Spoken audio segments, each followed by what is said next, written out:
উপরের দুটি আয়াত মদিনায় শরীফে নাযিল হয়। সূরা হজের ৭৮ নম্বর আয়াত, মিল্লাতা আবিকুম ইব্রাহিম ওয়া সাম্মাকুমুল মুসলিমিন।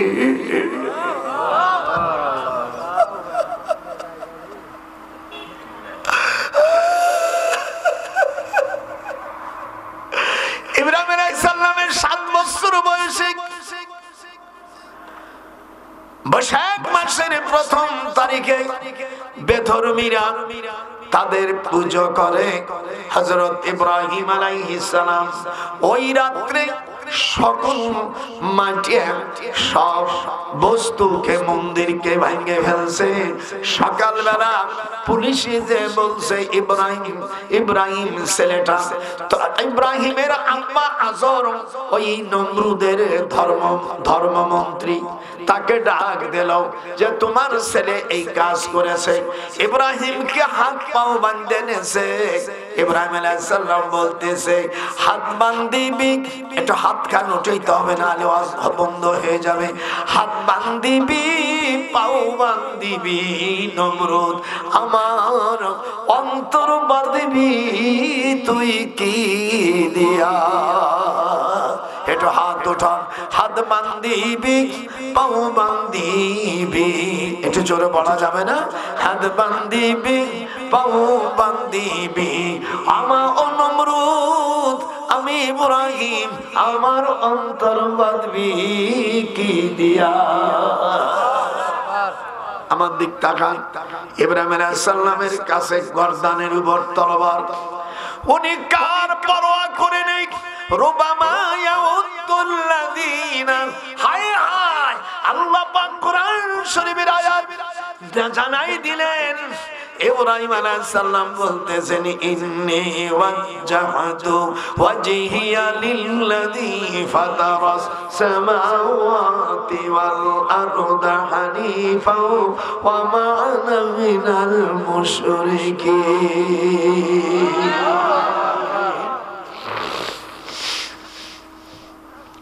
ইন্নী, নিশ্চয় আমি, ওয়াজহুন, আমার চেহারা, আমার চেহারা আল্লাহ রাব্বুল আলামিনের দিকে আকৃষ্ট করে দিলাম, ন্যস্ত করে দিলাম।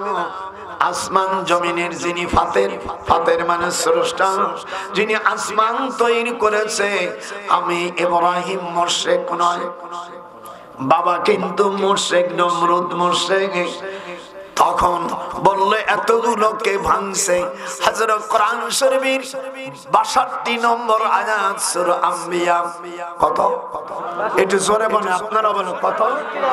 ৬২ নম্বর আয়াত খুলে দেখেন, সেখানে ইব্রাহিম আলাইহিস সালাম বলতেছে এতগুলো মূর্তিকে ভাঙছে, তোমাদের বড় মূর্তিকে জিজ্ঞেস করো।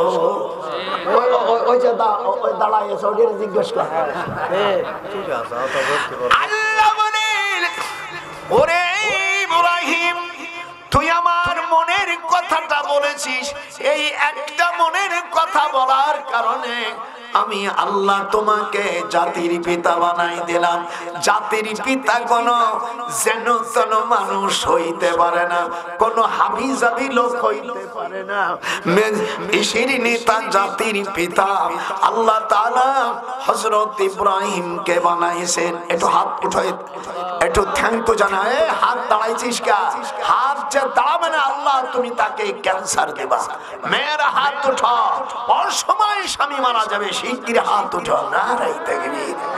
বুড়ো বুড়ো কি খেপা খেপেছে। ইসলামী রাষ্ট্র টুডিয়ার টুমরো ইনশাআল্লাহ হবে। একটু হাত উঠাও। বুড়ো কি চাতা চাচ্ছে, মনে আমি দেরি চাচ্ছে না। মেয়ে বেশি বয়স হয়ে গেলে আর যদি বিয়ে খাবা জন্মের খাবে, তখন 2 দিনও সময় দেয় না। 45 মিনিট সময় দেব না, 1 সেকেন্ডও সময় হবে না। আল্লাহ যখন চাবে আমাদের ইবানের পুরস্কার, আমরা ইসলামী রাষ্ট্রের পুরস্কার। হাতটা উঠাইতে হবে, নারাই তাকবীর। 45 মিনিট না, 12 মিনিট না 1 সেকেন্ড না, সাথে সাথে ইব্রাহিম আলাইহিস সালাম বলেন ইদ ক্বালা লাহু রাব্বুহু আসলিম ক্বালা আসলামতু লিরাব্বিল আলামিন। পার্লামেন্ট কিভাবে হবে সেটা আমি বই লিখেছি, 1000 প্রশ্নের জবাব, এই বইটা আপনারা নিয়ে যাবেন। আলহামদুলিল্লাহ, যখন আলহামদুলিল্লাহ পৃথিবীর কিভাবে ইসলামী রাষ্ট্র হবে, উকিলের প্রতিদিন তার চার্জ কত হবে, এবং বিচারপতি ম্যাজিস্ট্রেট এবং জজ এবং জুডিশিয়াল জজ এবং সুপ্রিম কোর্টের বিচারপতি, সেকেন্ড বিচারপতি, থার্ড বিচারপতি এবং যারা হাইকোর্টে থাকবে তাদের উকিলের বেতন কি হতে হবে, এবং বেতন 40 দিনের মধ্যে যে কোনো কেস ফয়সালা না করতে পারলে ওই বিচারপতির চাকরি চ্যুত হয়ে যাবে। সব কোরআন হাদিসে লিখে দেখলি বলবে বুড়ো জন্মের সেটা। আমি ইংরেজিতে বই লিখেছি, সুবহানাল্লাহ, দেখাই দিছি যে মনে করিস জানি না, দেখাই দিছি। সেদিনকে আমার এক ভাইরা ভাই জজ কয় দুলু ভাই অনেক কঠিন শব্দ বসবো কি দিয়ে, কে তুমি এমএ পাস করে জজ হইছ আমার শালীর বিয়ে করছো, তুমি না বোঝাও এ মূর্খর সাথে আমার শালীর বিয়ে দিছি। আমার শালীও ম্যাজিস্ট্রেট, আমার শালীর দুইজন দুলু ভাই তোমার ব্রেন হলো অন্যরকম। আমি আরবি পড়ে তখন দেখেছি আল্লাহর কোরআন দিয়ে এদেশ চালবে, যেরকম সুবহানাল্লাহ। আপনারা এই বইটি পড়ে 1000 প্রশ্নের জবাব আপনারা 100 টাকা করে নিয়ে যাবেন লাস্টে। আর এর মধ্যে আমার আম্মা জানরা স্বামী ভালো হবে, ভাবি কিভাবে ভালোবাসবে সব দিয়ে দিছি। শেষের হাদিসটা পড়বেন, আপনার স্বামীকে বলবেন বসো, শুয়ে পড়বে, মানে এত বাধ্য হয়ে যাবে, অন্য কোনো মহিলার কাছে যাবে না, খালি যদি কয় বসেন সে শুয়ে পড়বে। তাই দেখো তোমার উপর কিচ্ছু যাবে না, আর অন্য কোন মহিলার দিক তাকাবা না।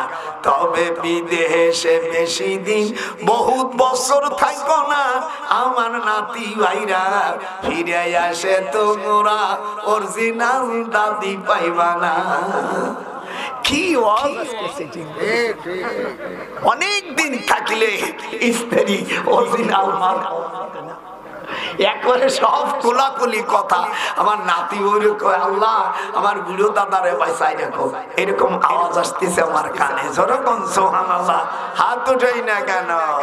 হা হা, ওই জেলখানায় মনে আছে হুজুরের স্ত্রী পৃথিবীতে, এই দিক হাদিস শরীফের মধ্যে আসছে, আল্লাহর কোরআন আমি হাতে রেখে বলছি, হাদিস শরীফের মধ্যে আসছে মানাকাবে খাদিজা হুজুর যখন গারে হেরায় যেতেন, মক্কা শরীফ থেকে 3 মাইল দূর, জায়গাটার নাম কেউ জাবালে নূর বলে, কেউ নুরির পাহাড় বলে, কেউ গারে হেরা বলে। মক্কা শরীফ থেকে 3 মাইল দূর, আর এই পাহাড়টা 2500 ফিট উঁচু। কত? আমার আম্মা জান বলতে পারিস না, আমাদের আম্মা জান খাদিজাতুল কুবরা রাদিয়াল্লাহু তাআলা আনহা হুজুরের জন্য তরকারি নিয়ে যেতে, এই ব্যাগটা এখনো কসুয়াতুল কাবায় রয়ে গেছে। মক্কা শরীফ থেকে জায়গাটার নাম কসুয়াতুল কাবা, 18 কিলোমিটার। কত মাইল? এখানে 2টি সূরা নাযিল হয়, সূরা আম্বিয়ার শেষ 2 আয়াত নাযিল হয়, আর সূরা নামালের 7 নম্বর আয়াত নাযিল হয়। সূরা নামাল মানে পিপিলিকা, এখানে সুলাইমান আলাইহিস সালামের কাহিনী বর্ণনা করা হয়। ওয়া তাফাক্কাদাত তায়রু ফাকানা মালিয়ানা আনাল হুদুদা আম কানা মিনাল গায়িবিন।